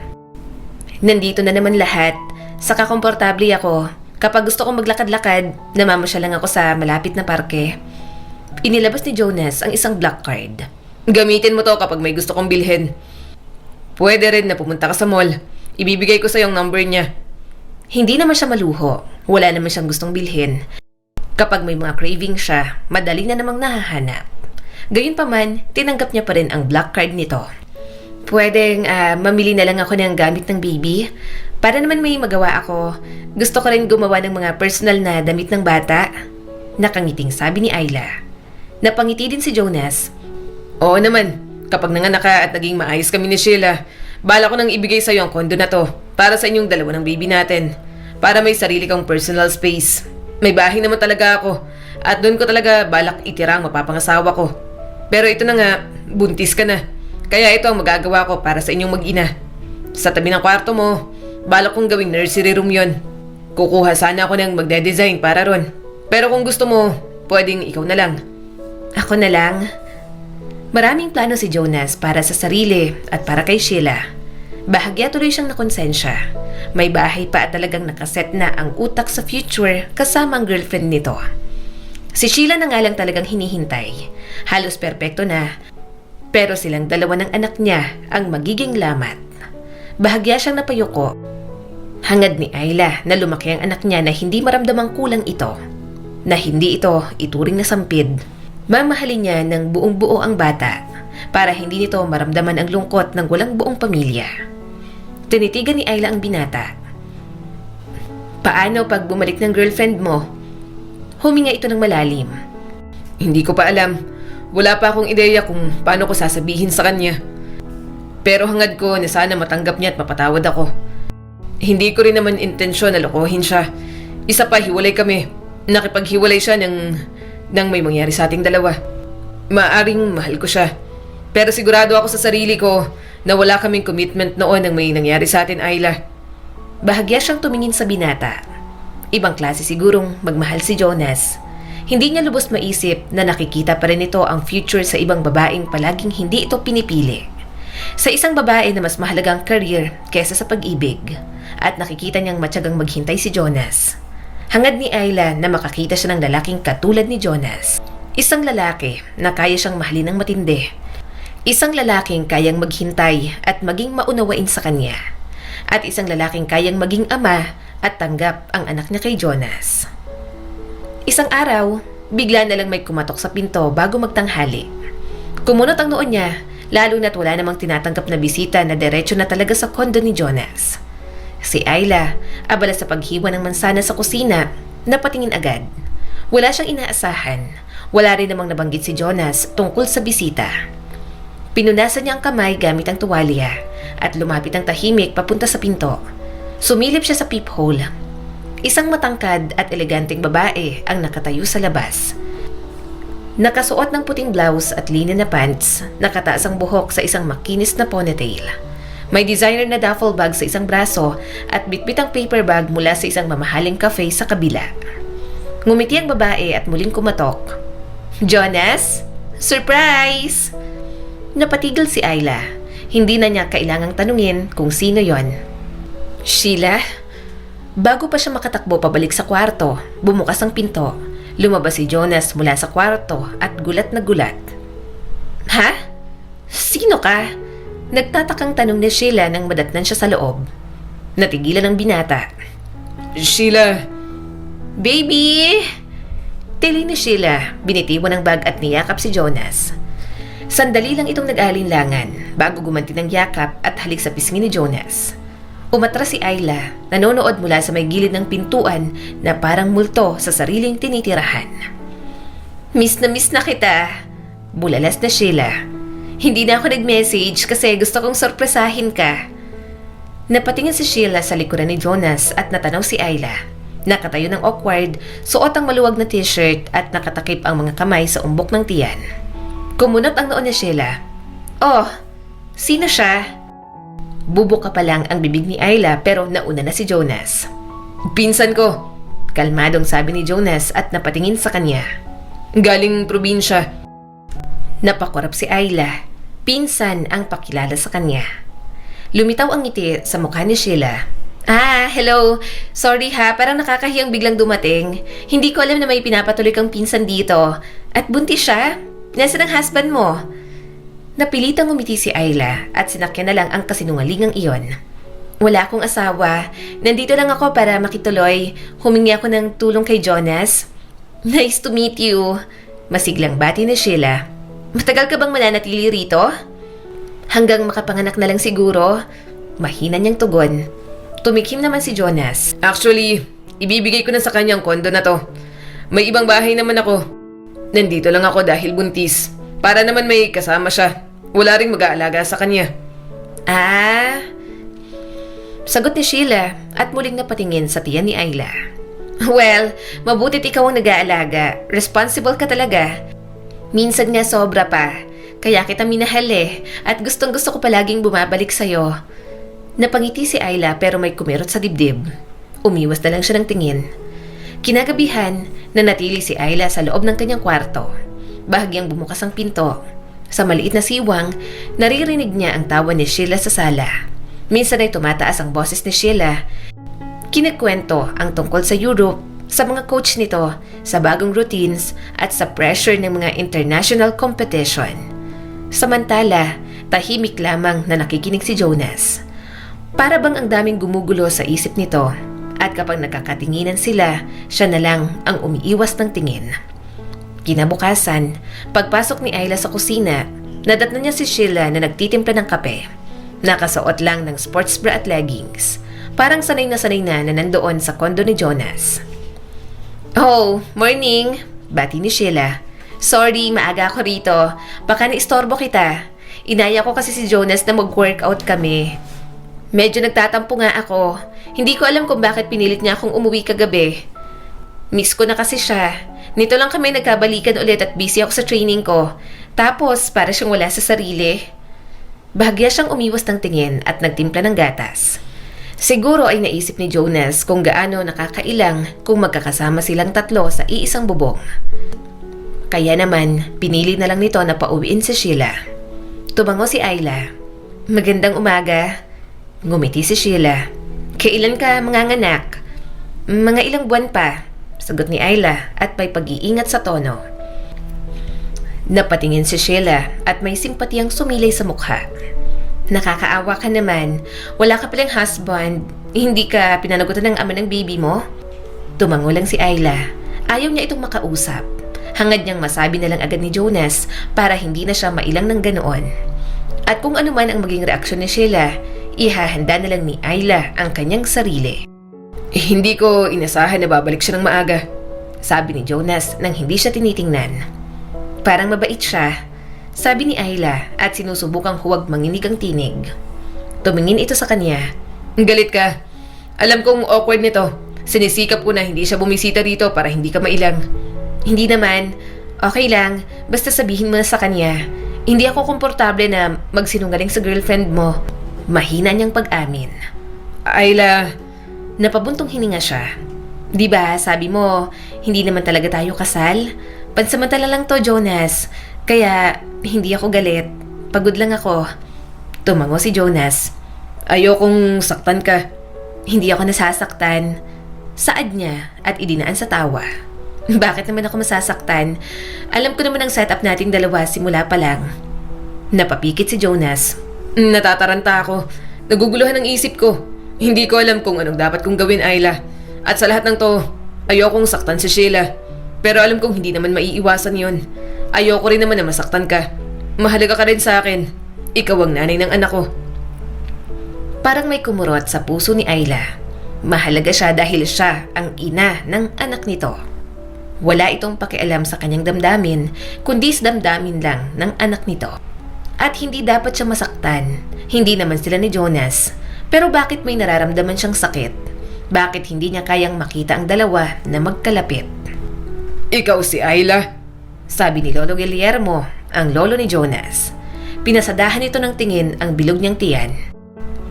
Ang walang singsing sa daliri at ang payak na duster na suot niya. Yumuko si Ayla ng magalang. Magandang hapon po. Nasaan ang singsing mo? Tanong agad ng matanda. Po? Tumaas ang mga kilay nito. Wedding ring. Sigurado akong binigyan ka ni Jonas. Kasal na kayo. Hindi nyo dapat hinuhubad ang wedding ring ninyo. Pumasok si Jonas mula sa likod at may dalang mga folder. Pinaresize po. Napakadulas ng pagsisinungaling. Ani Lolo Guillermo at halatang hindi kumbinsido. Dinadala mo ang apo ko sa 2nd henerasyon. Dapat panindigan ang tradisyon. Inaasahan kong sabay kayong kakain sa hapag palagi. Mag-asawa kayo kaya ayusin niyo ang inyong relasyon. Alam kong simula niyong dalawa pero hangad kong kayo hanggang huli. Una pa lang naman, hindi na kita gusto para kay Sheila.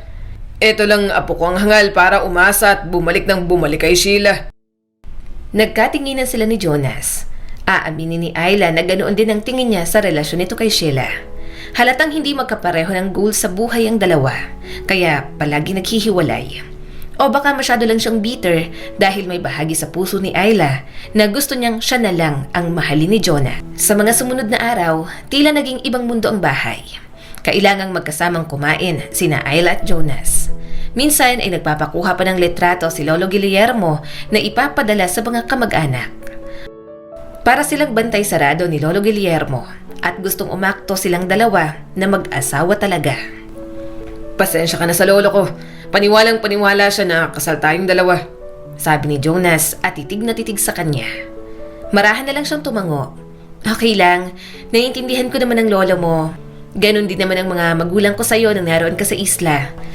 Nasa pakapa nga ni Papa.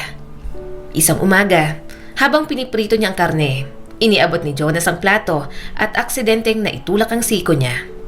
Tumalsik ang mantika sa braso ni Ayla. Aray, daing niya agad.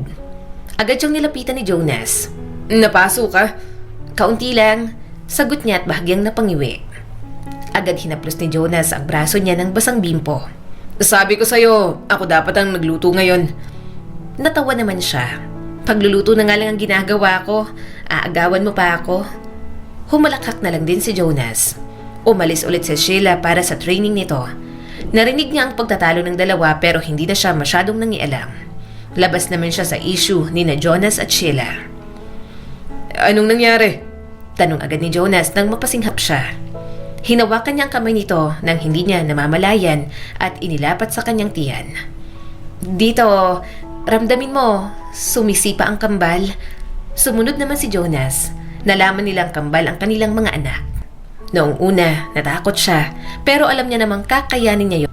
Tahimik silang dalawa, tapos isa pang sipa ang naramdaman nila ni Jonas. Bumuka ang bibig ni Jonas at manghang-mangha. Grabe, totoo nga, sumisipa sila. Ngumiti si Ayla. Mukhang malilikot ang mga anak natin paglabas. Hindi nito inalis ang kamay, Bagkos, yumuko si Jonas at bumulong sa kanyang tiyan. Huwag niyong pahirapan ng mami niyo ah. Sumipa ulit ang mga baby nila. Tumawa na lang si Ayla. Habang pinagmamasdan niya si Jonas, parang hinahaplos ang kanyang puso. Hindi niya inaasahan ang ganoong klaseng lambing. Magiging mabuting ama ka, bulong ni Ayla bago niya mapigilan ang sarili. Napatingin si Jonas at may kung anong damdaming gumuhit sa mukha nito. Tingin mo? Oo, sagot naman ni Ayla. Mas mabait ka kaysa sa akala ko. Tumingin ito sa malayo at tila nag-iisip. Ikaw din. Alam kong magiging mabuti kang mommy sa mga anak natin.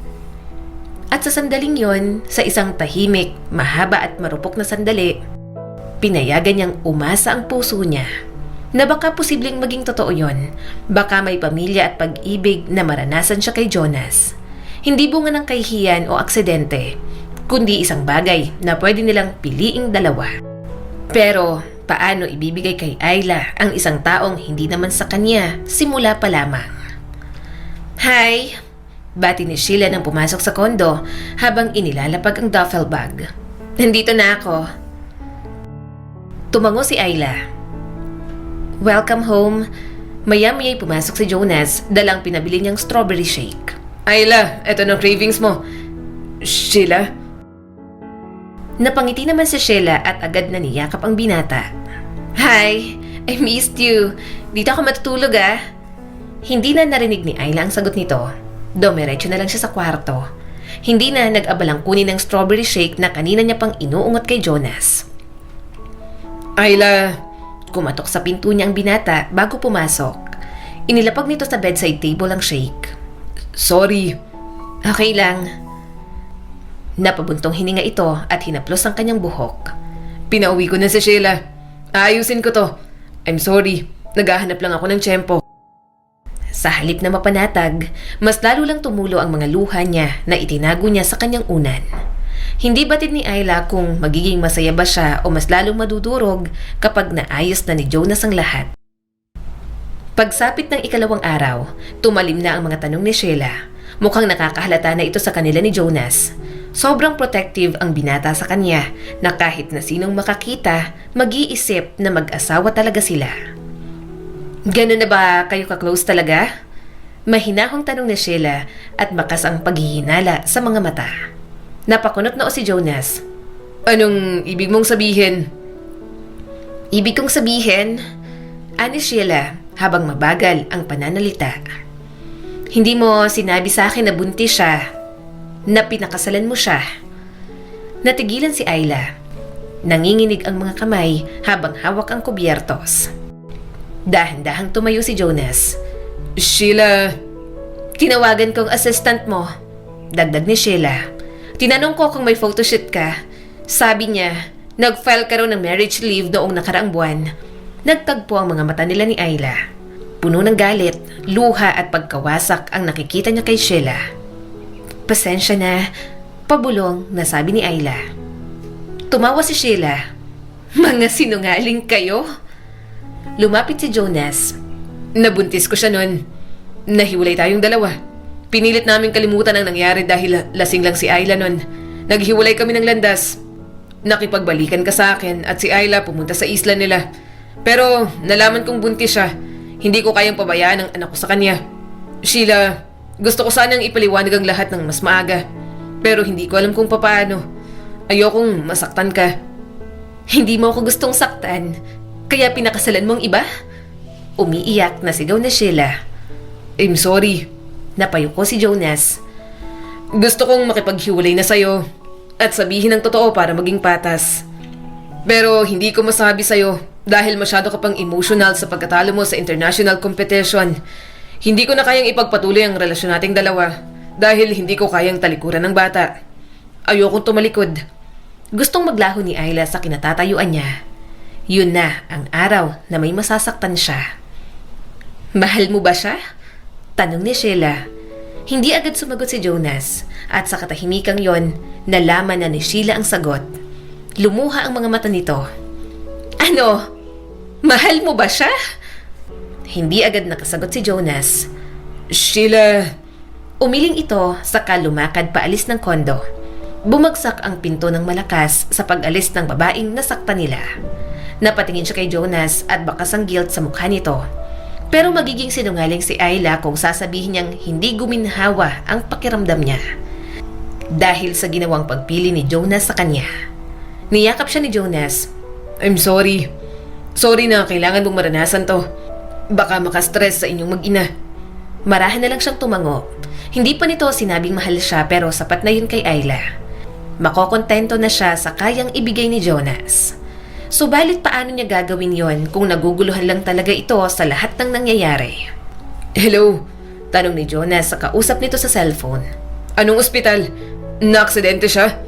Ayos lang ba si Sheila? Tumayo si Ayla. Anong nangyari? Hindi siya sinagot ni Jonas. Kinuha lang nito ang susi at lumabas ng kondo. At si Ayla, naiwang nasasaktan at naninikip ang dibdib sa takot at kaba.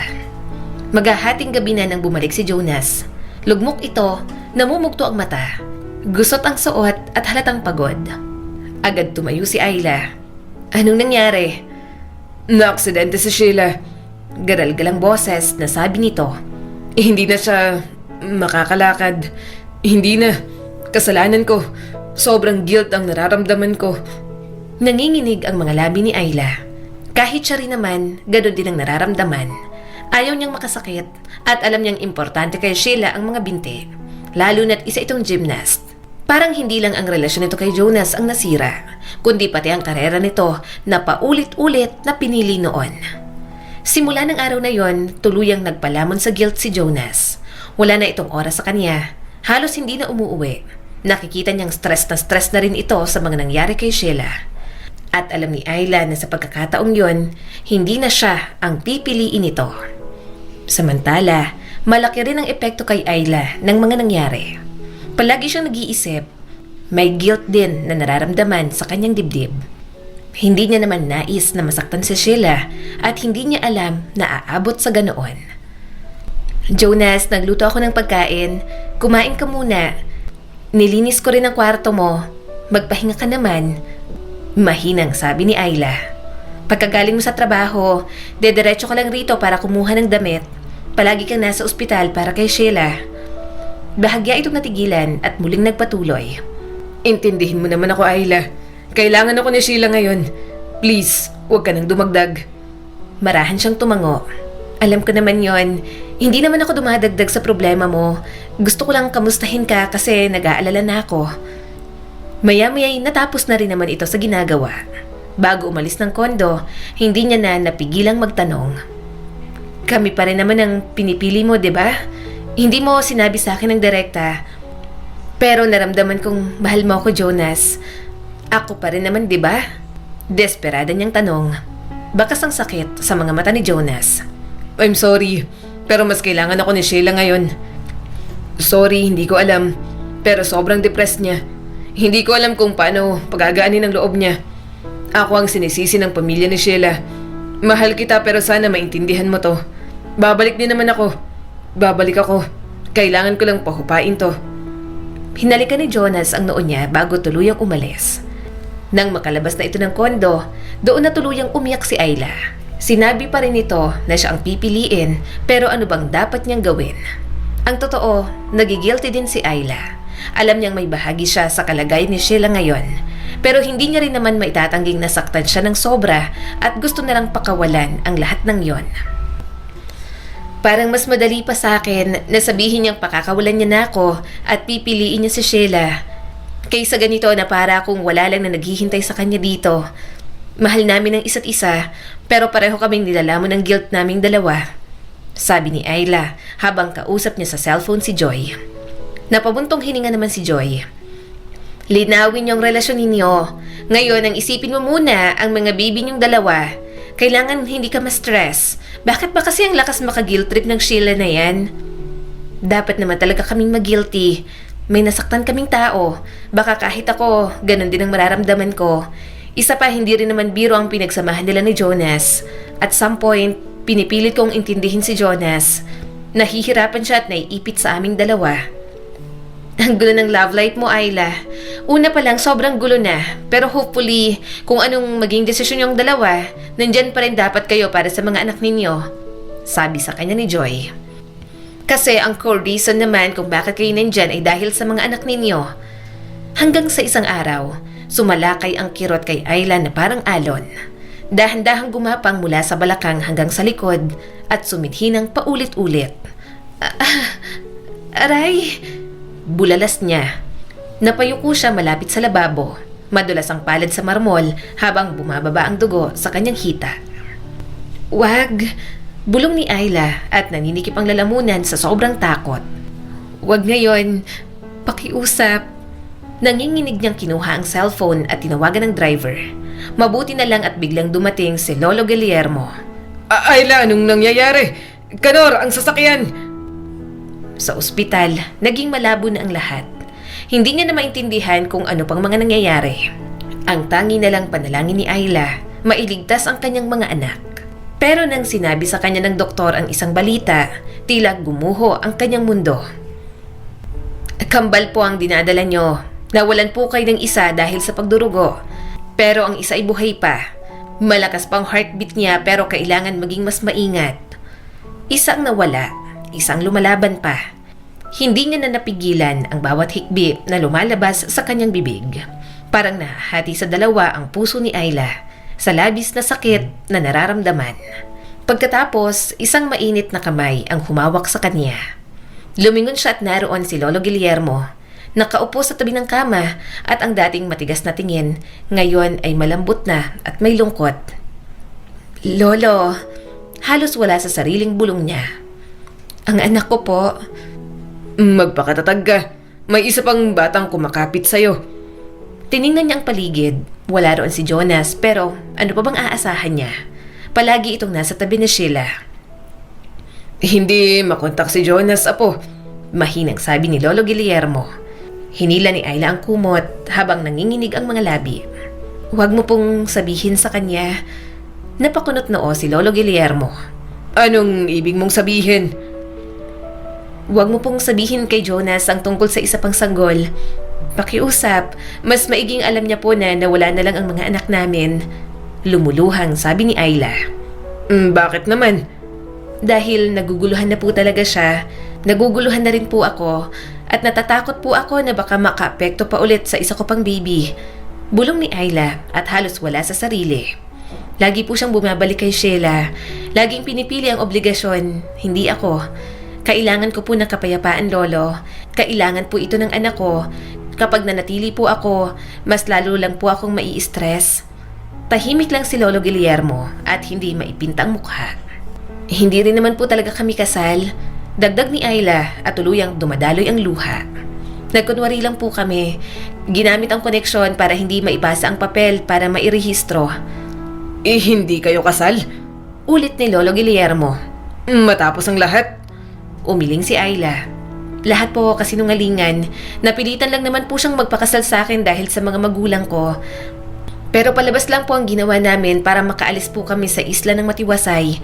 Balak lang po talaga namin ang co-parenting setup para sa mga anak po namin. Nakatikom ang panga ni Lolo Guillermo.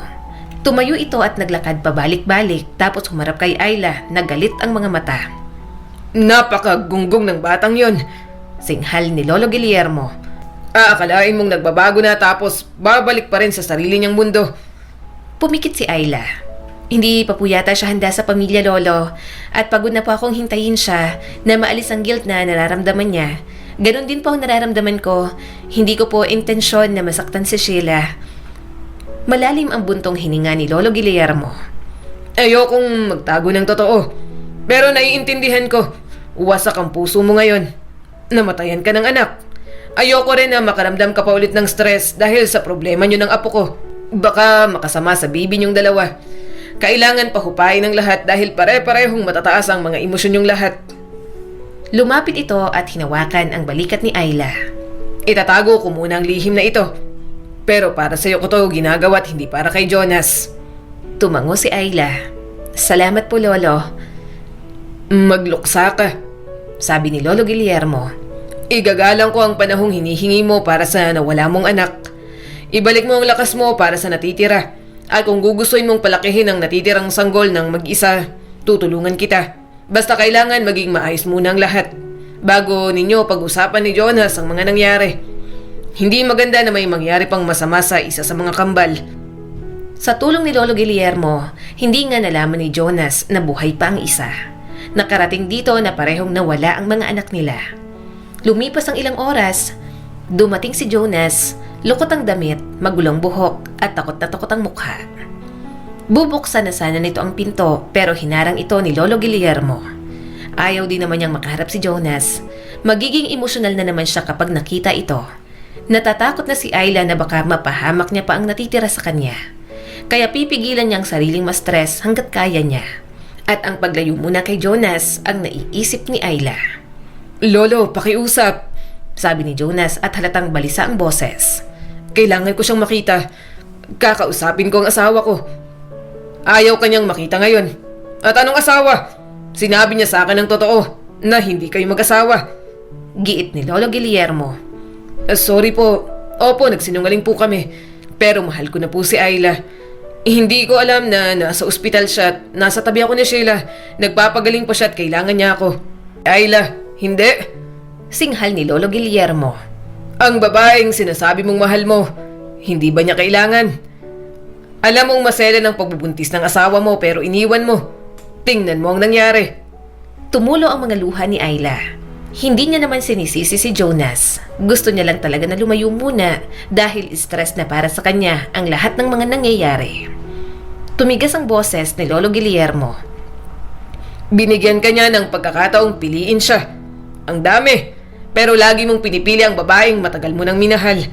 Ilang beses ko na bang sinabi sa'yo na wala namang magandang dulot ang Sheila na yon. Pero para kang buto na pumapayag na balik-balikan niya. Naiwan si Ayla. Mag-isa, duguan, takot na takot at hindi mo siya pinuntahan agad. Ayaw kanyang makita. Nagluluksa si Ayla. Iwan mo muna siya. Bigyan mo siya ng oras, ng espasyo. At ikaw, Jonas, ayusin mo. Once and for all ang issue mo kay Sheila. Hindi pwedeng mananatili ka lang sa kanya dahil sa guilt. Oo, nasaktan siya pero ito na ang katotohanan mo. Kung mahal mo si Ayla, panindigan mo. Dahil sinasabi ko sa'yo, hindi lang ang anak niyo ang nawala, maging si Ayla sa'yo. Narinig ni Ayla ang mga hikbi ni Jonas sa labas. Tinatawag nito ang pangalan niya pero hindi niya sinasagot. Hindi na rin naman ito nagpumilit na pumasok. Basta hingi lang ito ng hingi ng sorry sa mga nangyari. Simula ng araw na yon, hinayaan si Ayla ni Lolo Guillermo na bumalik sa isla. Tinulungan din siya nitong magpaliwanag sa kanyang pamilya. Katulad ng inaasahan, nagalit din ang mga ito pero mas priority na lang talaga ang kalusugan at makabubuti para sa kanya.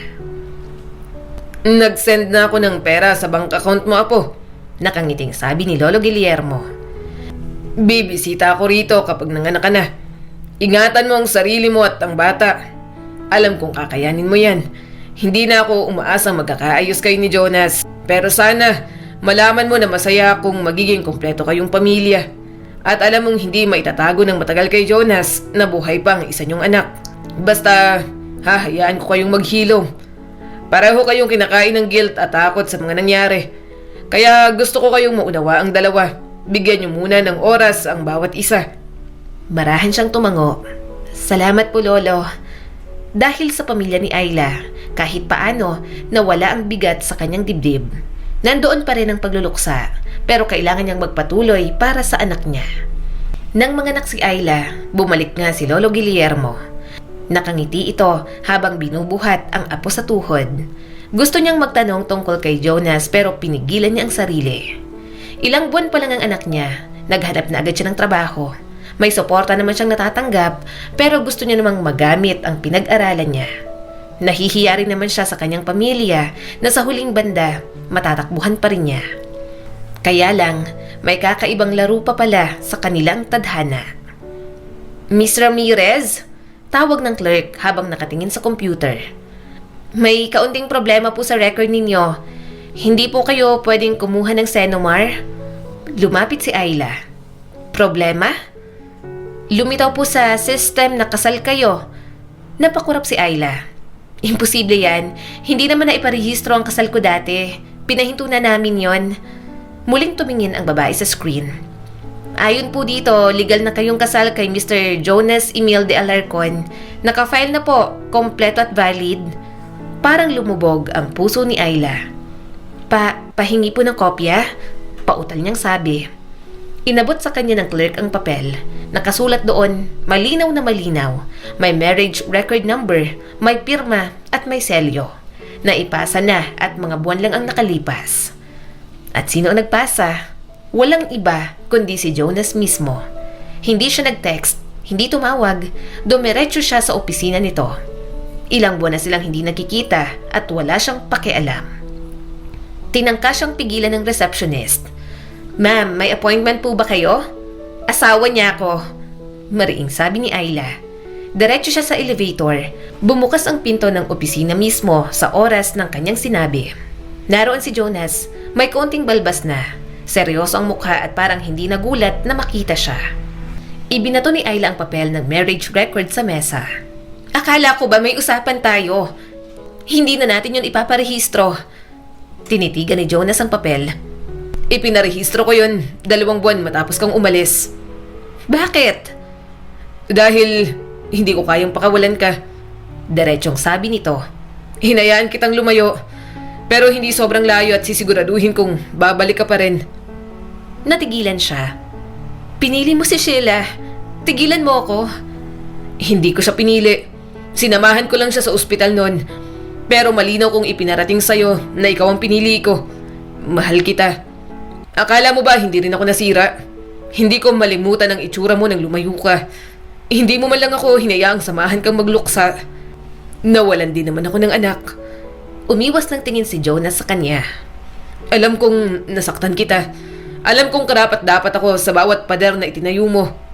Pero tayo, hindi ko matanggap na tapos na. Hindi ko kaya. Kung kay Sheila nun, kaya kong tumagal na hiwalay kami. Sa'yo, hindi. Ayla, para akong mamamatay. Hindi ko na alam. Pero hinayaan kita. Nagtiis akong hindi mangulit dahil alam kong galit ka at nagluluksa din sa pagkamatay ng baby natin. Namumuo ang mga luha ni Ayla. Paano na lang kapag nalaman nitong buhay ang isa nilang anak? Gayunpaman, masakit pa rin dahil dapat kambal ang anak nila. Sana masaya sila. Sana 4 na sila sa pamilya. Hindi mo na to desisyon. Singhal naman ni Ayla. Nakapag-desisyon na ako. Mahina pero buo ang tinig naman ni Jonas. Hindi kita bibitiwan. Nanginginig ang labi ni Ayla. Ayoko nang bumalik sa'yo. Bakit? Ngayon pa? Hindi kita bibitiwan. Ngayon pa na may isa pa tayong anak. Mahinang sabi ni Jonas. Nanlaki ang mga mata niya at napaatras. Hindi siya makapaniwala na alam ni Jonas ang tungkol sa isa pa nilang anak. Pero bakit ba siya magtitiwala kay Lolo Guillermo? Apo nito si Jonas. Naluluhang niyakap siya nito ng sobrang higpit. Miss na kita. Hindi kita pipilitin kung ayaw mo pa. Hindi kita pipilitin na ipakita sa akin ang anak natin agad. Pero gusto kong malaman mo na handa ako maghintay. Sorry sa lahat. I'm sorry para sa anak nating nawala. Parang may humawak ng mahigpit sa kanyang puso. Kahit ilang buwan nang lumipas, sariwa pa rin sa kanyang alaala ang lahat. Hindi niya naman yun basta makakalimutan ng ganoon na lamang. At naiinis siya na pinapalabas muli ni Jonas ang lahat ng sakit na kanyang nadarama. Umalis si Ayla at malakas itong itinulak. Nang hihina ito sa labis na emosyon, bakas din ang sakit sa mga mata nito. Nagmamadali siyang umalis sa opisina ni Jonas. Hindi na siya babalik roon. Wala na siyang lakas para bumalik pa at harapin si Jonas. Sa mga sumunod na araw, lumuwas ang kapatid ni Ayla kasama ang kanyang baby. Sa Maynila pa kasi ang kanyang trabaho, kaya napalayo siya saglit sa kanyang anak. Kaya naman ngayon, dinala niya na sa syudad at may tiya na lang siyang tagapag-alaga kapag nasa trabaho. Bay anak, magpapakabait ka ha? Hinalikan niya sa pisngi ang anak bago ipinakarga muli sa tiya niya. Kayo na po ang bahala, Chang. Magluto na lang din po kayo ng pagkain. Marami naman pong pagkain. Hindi mo na rin po kailangan maglinis kasi may pumupunta po yung house cleaner dito linggo-linggo. Tumango naman ito. Minsan, naiisip niya pa rin si Sheila. Gusto niya itong makausap at humingi ng tawad. Gayunpaman, naiintindihan din ni Ayla na may mga bagay na hindi na kayang ayusin pa. Na kahit pilitin niyang maghilom, may mga sugat na talagang mananatili na lang na iniwan. Ma'am Ayla, ani ng receptionist na may biro sa tinig. May pa-flowers ka na naman. Naglingunan ang mga ulo ng mga katrabaho niya. May ilan sa kanyang mga katrabaho ang nagsimulang magbulungan. Na naman? Buntong hininga ni Ayla, hindi man lang nagtangkang itago ang inis.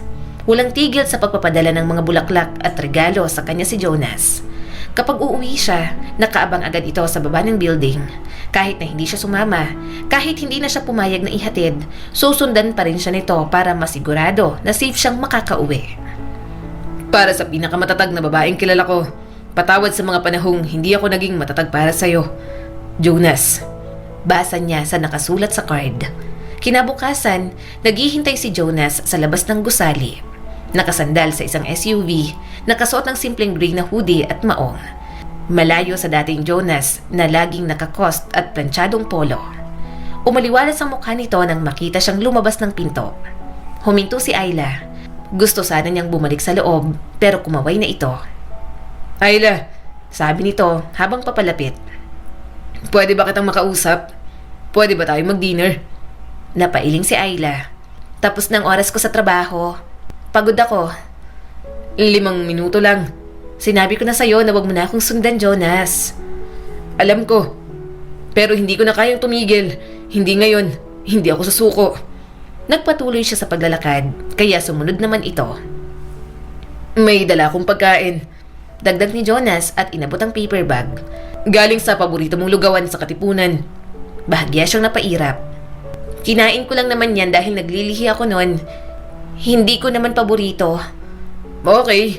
Sagot nito habang lumalakad sa tabi niya na para bang hindi naaalala na may kotse itong dala. Kainin mo na lang kasi baka pagod ka na magluto. Paulit-ulit ang ganoong senaryo sa kanilang dalawa. Hindi talaga tumigal si Jonas na suyuin siya. Kahit na halos sigawan niya ito at ipahiya sa marami, hindi pa rin talaga tumitigil. At pakiramdam ni Ayla, siya na lang talaga ang mapapagod sa pagtaboy dito. Kumusta si Sheila? Hindi niya napigilang tanong nang minsan niya itong pinagbigyan na mag-dinner silang dalawa. Tumikhim ang asawa niya. Nasa Australia na. Kasama niyang pamilya niya. Nagpapagaling na at dumadaan sa mga therapies. Nag-uusap na kami tungkol sa nakaraan. Galit pa siya at mahirap para sa kanya na patawarin ako. Pero umaasa ako na darating ang panahon na mawawala na rin ang galit na yon. Isa pa, alam niya rin na nawalan ako. Nawalan tayong dalawa. Hindi na siya nagsalita at nagpatuloy na lang sa pagkain. Maya-maya hinatid na rin naman siya nito sa kondo. Sandali niyang tiningnan si Jonas. Sinisilip nito ang loob ng kondo na para bang gustong pumasok at silipin ang anak nila. Bahagya na lang siyang napailing. Pinipigilan ni Jonas ang sarili dahil alam nito na ayaw niya nang makialam ito sa buhay nila. Pero ano bang karapatan niya na pagbawalan si Jonas? Ito ang ama ng kanyang anak at parang hindi naman tama na pagbawalan niya ito sa anak nilang dalawa. Nilakihan ni Ayla ang bukas ng pinto. Gusto mo bang pumasok? Gusto mong silipin si Jane? Nalaki agad ang mga mata ni Jonas. Talaga? Papayagan mo kung makita siya? Sa pictures at video ko lang siya nakikita, Ayla. Mga binigay sa akin ni Lolo Guillermo. Pero kung hindi ka pa handa at hindi mo pa ako napapatawad, okay lang naman sa akin na hindi mo pa ako pahintulutan na makita si Jane. Napabuntong hininga si Ayla. Alam mo, Jonas, pagod na ako sa ganito. May connection naman talaga tayo dahil sa anak nating dalawa. Kaya hahayaan kitang magpakaama sa kanya. Nang makapasok si Jonas, nakita niya ang kaba at pananabik nito. Nang makapasok na sa nursery room si Jonas at makita si Jane, tumulo agad ang mga luha nito. Ramdam niya rin ang kaba ng buhati ng anak nila. I love ka ni Daddy. Pasensya na, ngayon lang ako. Mahina nitong bulong sa anak nilang tingin ang tingin kay Jonas. Umiwas siya ng tingin. Naiiyak na rin si Ayla sa tagpong iyon. Nang makatulog ang anak nila sa mga bisig ni Jonas, parang ayaw pang bitiwan kaya hinayaan niya na lang muna. Habang nagkakape sa balkonahe, biglang lumapit sa kanyang asawa. Tatanungin niya sana ito kung kumusta na, pero bigla na lang lumuhod sa kanyang harapan. Jonas, ano bang ginagawa mo? Gulat na tanong ni Ayla. Niyakap nito ng mahigpit ang mga hita niya. Sorry. Sorry sa lahat. Hindi ko na kaya, Ayla, na ganito pa tayo. Mahal na mahal kita. Nagsisisi na ako sa mga maling desisyon ko. Pasensya na kung saglit kitang napabayaan. Sa saglit na panahong yun, nawala ang isa sa kambal. Alam kong galit ka pero parang awa mo na. Nagmamakaawa ako. Tanggapin mo ako sa buhay niyong mag-ina. Hindi ko na uulitin. Sisikapin kong maging mabuting asawa at ama sa anak nating dalawa. Please, mahal na mahal kita, Ayla. Sa pagkakataong yon, hindi niya na napigilang umiyak. Lumuhod din siya at yumakap sa kanyang asawa.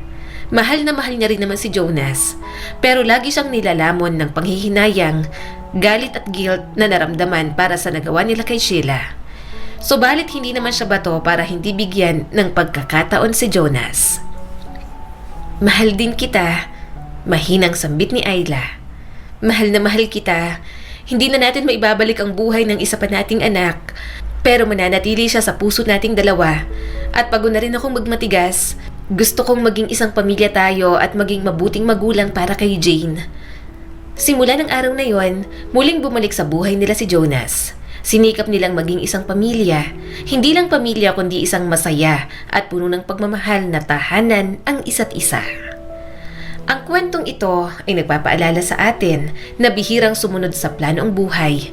Ngunit kahit sa pinakamagulong simula, maaari pa rin mamukadkad ang pag-ibig, paghilom, at pangalawang pagkakataon para sa atin. Muli, ako po si Skylar Guro at sana may bago na naman kayong natutunan sa kwento natin ngayon. Maraming salamat po.